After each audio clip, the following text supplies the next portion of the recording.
Olá, você que acompanha a Rede RBC, no ar mais um Liga do Esporte, sempre ao lado do meu companheiro Marcelo Bianconi. Tudo bem, Bianconi? Beleza, Reinaldo? Prazer Forte abraço. tê-lo de volta aqui com a gente. Legal, Tudo prazer certinho? é todo meu estar aqui mais uma vez na RBC, falando para todo o Vale do Paraíba aí, pela internet, pelo site aí. Muito legal estar aqui.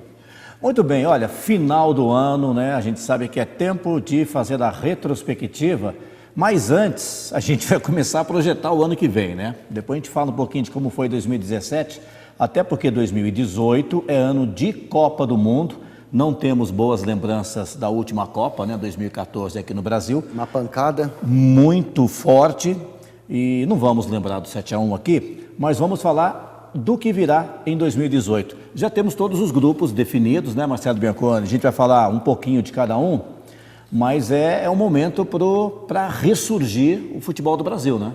O que eu acho mais interessante, ouvindo aí no bate-papo com amigos, no cafezinho de manhã na padaria, quando você vai jogar uma bola, que você encontra seus amigos, o legal é que voltou a autoestima depois da era Tite, né? Uma passagem do Filipão, passou o bastão pro Dunga, que estava mal nas eliminatórias, assumiu o Tite, e o Tite conseguiu mais do que resultados, uma sequência inédita de vitórias. Ele conseguiu que o torcedor voltasse a ter uma autoestima e um carinho pela seleção brasileira a partir do Tite. Até jogadores que estavam na Copa, né, no passado, e alguns jogadores já sendo tratados como estrelas, como astros, ele conseguiu recuperar através do carinho que o pessoal tem com ele. Então ele foi assim, ele foi a mola mestre dessa seleção brasileira. E aí criou-se uma expectativa muito boa, além dos resultados, é óbvio, né? Porque foi o primeiro lugar na classificação, se classificou com folgas o Brasil. Então, dentro de campo, o time ressurgiu e ganhou o carinho do torcedor que estava abandonado. Totalmente desacreditado, principalmente depois do resultado da Copa aqui no Brasil, que a expectativa era grande, né? Para o Brasil conquistar a taça em casa. Ficou para 2018, quem sabe na Rússia seja a vez de mais um campeonato brasileiro. O time está fechado já, na sua opinião, seleção brasileira, ou ainda há vagas? 90% fechado. Tá. O que fica aí, às vezes é mais de comentaristas, né? Nós comentaristas, um pouquinho do povo também, falando de um goleiro. Aí teve essa campanha do Grêmio agora de Libertadores, o pessoal fala do Jeromel, do Luan, fala do Ramiro e do outro menino, Arthur. o Arthur, e mais algum nome ou outro. Mas assim, eu acho que está fechado, acho que ele fez já quase fechado. Talvez no momento aí, na reta final, na hora da lista final, pode ser que surja aí. Mas uma pergunta para você que é comentarista, especialista nesse assunto.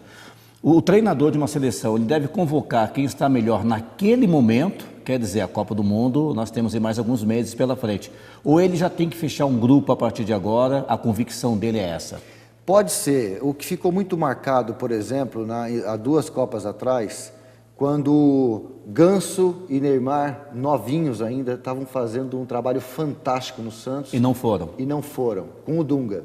Todos nós reclamamos. Todos. Os torcedores querendo. Pode ser que aconteça isso. Agora, uma frase de um amigo meu, então, de futebol, ele falou uma coisa interessante. Todo mundo fala do Vanderlei, todo mundo fala do Marcelo Groi.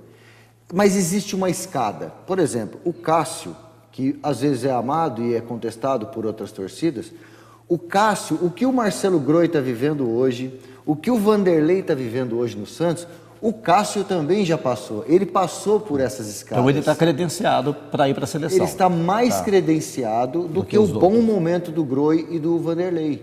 Não, o Brasil está muito bem servido de goleiro. E o Alisson é o goleiro dele, por causa do Tafarel, que é o treinador, que é uma posição de confiança, de segurança. Então, eu acho que vai ser o Alisson. A briga dos 2 goleiros, para ser ali segundo ou terceiro, eu acho que está entre Ederson e Cássio, apesar do bom momento que está vivendo o Vanderlei e o Marcelo Groi. Agora, o que pode aparecer? Um zagueiro, ele está levando o Gemerson de vez em quando, o Gil perdeu um pouquinho de status, então de repente pode surgir um Jeromel, pelo momento. O Luan pode surgir pelo momento também. Então, não que seja completamente fechado, mas o grupo 90%, 95% está fechado. Então, praticamente está fechado. Definida a seleção para a Copa, né? É. Um ou outro, não, também 2 ou 3 no máximo. 2, né? 3 nomes. Vamos falar dos grupos da Copa, né? Você vai vendo aqui no telão grupo a grupo e o Bianconi vai dando aí os pitacos dele. Grupo A, que é o grupo da Rússia, né? A sede, ao lado de Arábia Saudita, Egito e Uruguai. Eu acho que aí não tem dificuldade nem para a Rússia e Uruguai, ou estou enganado? Não, teoricamente sim, é Rússia e Uruguai. A Rússia joga com o apoio da torcida, o futebol russo caiu muito, assim, em termos de seleção. Sim. Há muito tempo não faz uma bela campanha, nem Euro, nem Copa do Mundo. O Uruguai se classificou bem nas eliminatórias aqui, foi como o Brasil sempre se manteve lá em cima. Tem bons jogadores, até porque tem um técnico argentino que mandou parar de dar butinada, paulada e jogar futebol. Sim. Diferente do futebol jogado no Uruguai lá dentro. O campeonato nacional ainda é muito forte, Libertadores. Os times do Uruguai ainda acham que vivem aquele século passado, os trogloditas, de chutar o adversário e tal. Mas como o técnico argentino mudou um pouco a mentalidade da seleção, a seleção uruguaia joga um outro futebol que é praticado. Está pensando na Copa do Mundo, é diferente. A Rússia joga ao lado da sua torcida, apesar de não viver um grande momento, não tem grandes nomes, mas vive um grande momento. Arábia Saudita e Egito são zebras. São zebras no grupo. Agora vamos mudar para o grupo B, que tem Portugal, Espanha, Marrocos e Irã. E Portugal e Espanha acho que se deram bem também, né? Portugal e Espanha, aí acho que é bem assim... Marrocos e Irã seriam zebraças, né, da Copa do Mundo por cair num grupo desse. Ia ficar feio para Portugal e Espanha. Ia ficar feio. Agora, a Espanha, na última Copa do Mundo, logo de cara já tomou sapecada. Sim. Né? E voltou para casa cedo. Então, mas agora também uma reestruturação. Portugal vive muito de Cristiano Ronaldo, mas tem bons valores. O Cristiano reacendeu também aquela história de seleção portuguesa, desde a época do Filipão, né, que chegou à final de Euro, ganhou corpo, né, e a camisa começou a ficar um pouco mais pesada na Europa. Então esse grupo aí eu acho que é tranquilo para Portugal e Espanha. Mudando agora, Bianconi, amigos, para o grupo C, França, Áustria, Peru e Dinamarca. Austrália, desculpa. França, Austrália, que entrou pela repescagem, né? Peru também pela repescagem e a Dinamarca. E aí? A França é a principal do grupo. A favorita principal. Peru, eles estão lá pedindo orações para ver se o Guerreiro é liberado ou não é liberado, né? Para ver se vai mesmo. Depende do Guerreiro, a seleção? Eu acho que depende. Ele é um ídolo nacional muito forte, assim como foi Romário para o Brasil, como foi Ronaldo, né? Que você tem um ícone na seleção, um cara que puxa a seleção. O Guerreiro é esse cara. O Farfán voltou a jogar bola, você tem ali o Cueva. Mas eu acho que o cara da seleção, o inspirador é o Guerreiro, né? Então vai depender muito do Guerreiro. Austrália e Dinamarca? Dinamarca é um pouquinho melhor, a Austrália é uma zebra. Vai ficar entre França, Peru e Dinamarca. Quer dizer, é o primeiro grupo que a gente tem aí, de repente, um terceiro time com chance. Um terceiro time brigando, E no grupo D, antes da gente ir para o intervalo, o grupo D é o grupo dos vizinhos, a Argentina, né? Argentina, Islândia, Croácia e Nigéria. Quem vê aí os nomes acha que é fácil, mas eu acho que não é tão fácil assim não, hein? Não, não é tão fácil não. A Argentina, todo mundo sabe como ela se classificou, né? As duras penas, na última rodada, combinação de resultados, gols, mas... É a Argentina. É a Argentina. E pega o Messi, também, que é uma inspiração.